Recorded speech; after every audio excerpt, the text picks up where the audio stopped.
It's April 16, 1992, and this will be the second underground interview with Al Bielek, coming to you directly from the American Academy of Dissident Sciences.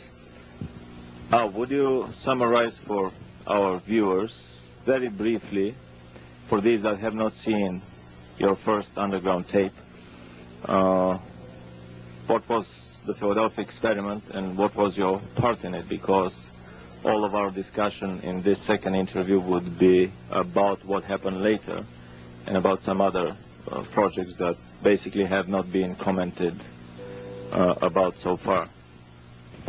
Okay, very briefly, the Philadelphia experiment was a project undertaken by the Navy during the war years, which had its early and original genesis in 1931 in Chicago, was moved to the Institute of Advanced Studies in 1934 in Princeton, New Jersey.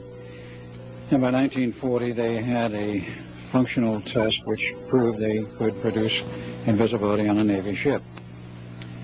That was Rainbow 1. They classified it and made it a project called Project Rainbow.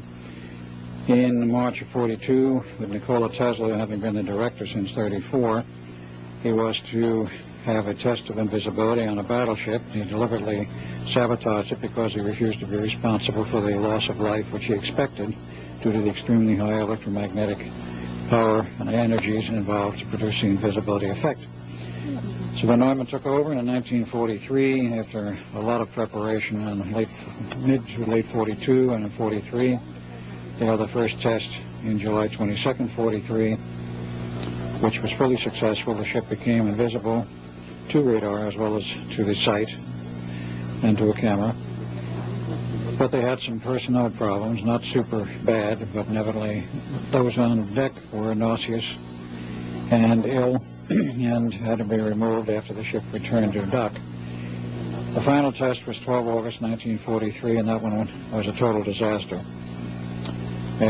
After it disappeared and remained in hyperspace for some 4 hours by linear measured time in 1943, it returned. And there were some crew members missing, others on fire, and all those on deck were crazy, insane, except myself, who had just come back. And from that point on, the Navy, after one more aborted test late in October, washed their hands of the entire thing and scrapped the project and sent the Eldridge to sea as a regular destroyer after re-outfitting it. Now, the project was dropped in 43 due to the very bad and disastrous results. And in 47, it was taken up again at the request of the Navy. Dr. Von Neumann was asked to look into it and see if he could find out what really went wrong and if anything could be salvaged. He did find what went wrong, and since he was already working on a computer design from 1946 at the Institute of Advanced Study, he continued his work. The computer designs were completed in 1952. The first model was built. The second one went to England, and I think the third went to the Navy Department. And in 1953, with a totally new design, having been working on several projects simultaneously, they had a final test with the Navy in a totally new project in which there was no personnel interaction. They had full invisibility, radar and optical, and everybody was happy because there was no problem. So then we classified the project again and called it Project Phoenix. And that name, code name, Project Phoenix, became the genesis and the coverall for a multitude of sins and a multitude of projects which the government shoveled under that umbrella. They had everything from mind control projects to invisibility project, that is the continuation of the Philadelphia experiment, to time travel problems and time travel systems and time tunnels and attempts at crossbreeding humans with reptilians and a few other little strange things all came under that umbrella. So that is very basically and very quickly what happened with the Philadelphia project. The Philadelphia experiment, as it is called, was a disaster because it locked up with the Phoenix project, which was running through 1977 to 83, but in the last month of its running, the last 12 days in August, from August 1 to August 12, the Phoenix project was online continuously without let-up. And on the 12th of August, 1983, the two projects locked up. pulled the Eldridge into hyperspace, where it remained for some 4 hours by standard measured linear time. On deck or on Earth? Yeah, out in hyperspace. It was not on Earth. Yeah. It was in a limbo condition. And Duncan and I were running the equipment on board the Eldridge when we saw that it was totally uncontrollable and out of control, and we couldn't shut it off. We jumped overboard and wound up in 1983 at the Phoenix Project. Stayed there about half a day, and we were sent back to the Eldridge to smash the equipment, return the ship to 1943. While this was coming out of the fields, the fog, and the equipment was running down because enough was destroyed that nothing would run anymore. As the field started to dissipate, we found, of course, 4 men buried in steel as we went out on deck again, and a 5th man with his hand on a steel bulkhead, and a lot of other insanity all over the place, everyone running around totally in gibberish, insane. Some of the guys were burning, some were disappearing and reappearing, and it was a total disaster.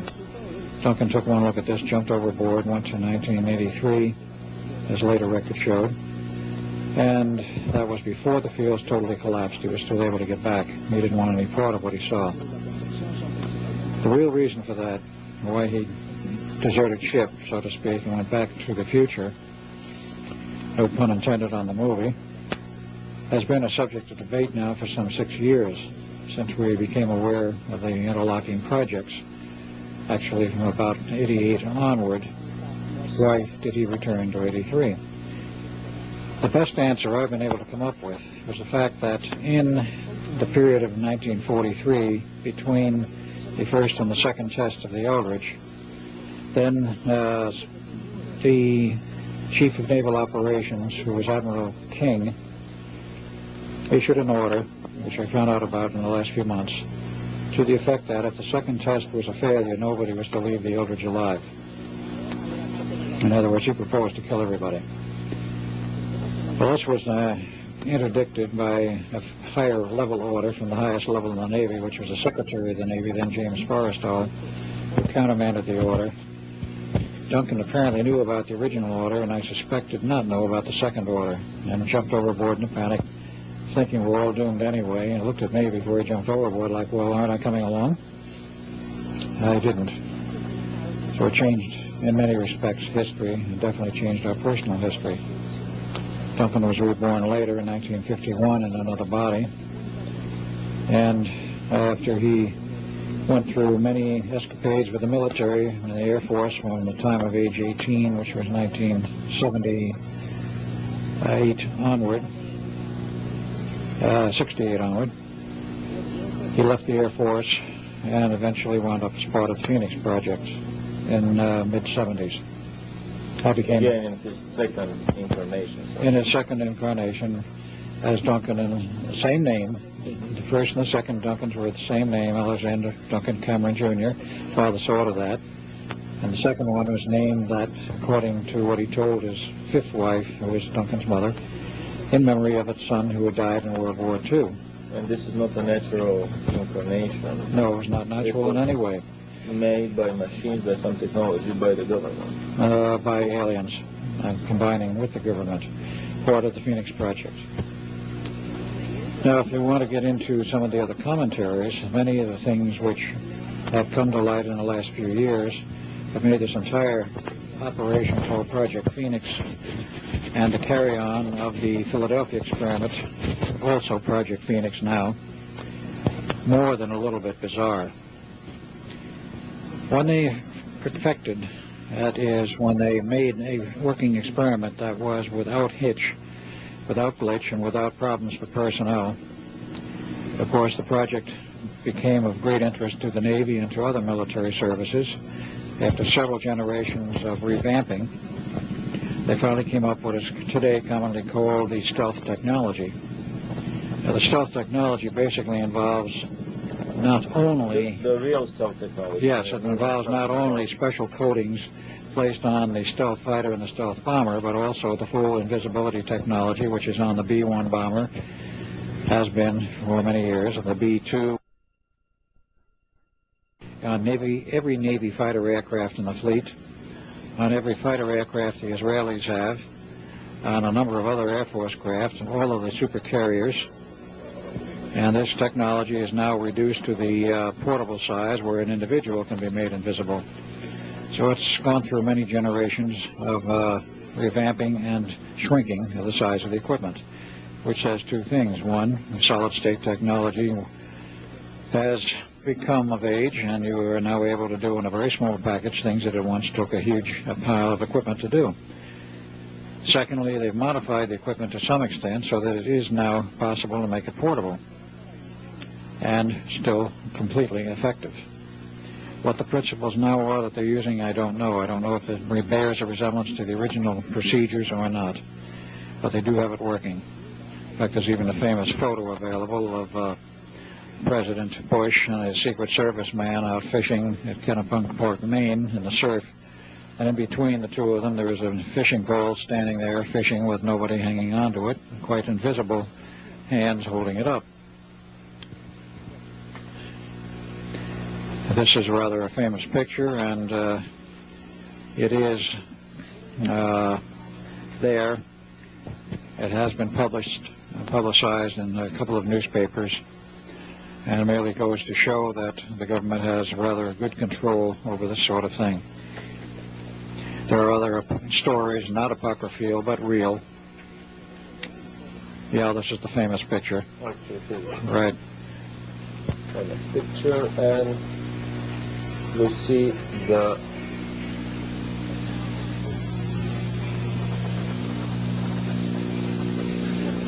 you see the president on the right in his pink shirt, Secret Service man on the left with his arms crossed, and a fishing pole standing there all by itself in the surf. And it's very strange. If you look closely, you'll see down in the water there are splash marks around invisible feet. Right between the two, yes, right there.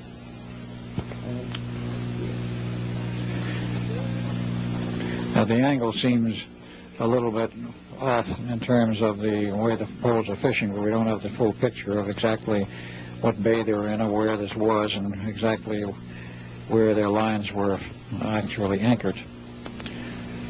But this now can be done by either one of two techniques. One, hardware, or the second one I understand is they can put the human, that is a Secret Service man, through a special processing where without hardware he becomes invisible for about 72 hours. And then he starts to do the invisible man number and start to come back into visibility, and also he gets, I understand, violently ill when in the process of coming back to, quote, normalcy, unquote. Either way, they have control over processes of invisibility. Hangover. You might have a very powerful invisible hangover, and the hangover is not invisible to the person who has to withstand it. This is only one of the aspects of many things which have occurred. One very interesting thing here that comes to my attention is that if all carriers and if all planes are equipped with this invisibility, which basically is also a teleportation technique, then practically all confrontation on this planet becomes impossible, because you cannot fight a fleet that can hop around the world oceans at will, just flipping the numbers. Flipping the dials and showing up somewhere else after turning on the invisibility. From the keyboard. There's more than one report of this, of a fleet going invisible in the Pacific, off radar, off optical view by private aircraft that happen to be flying in the area.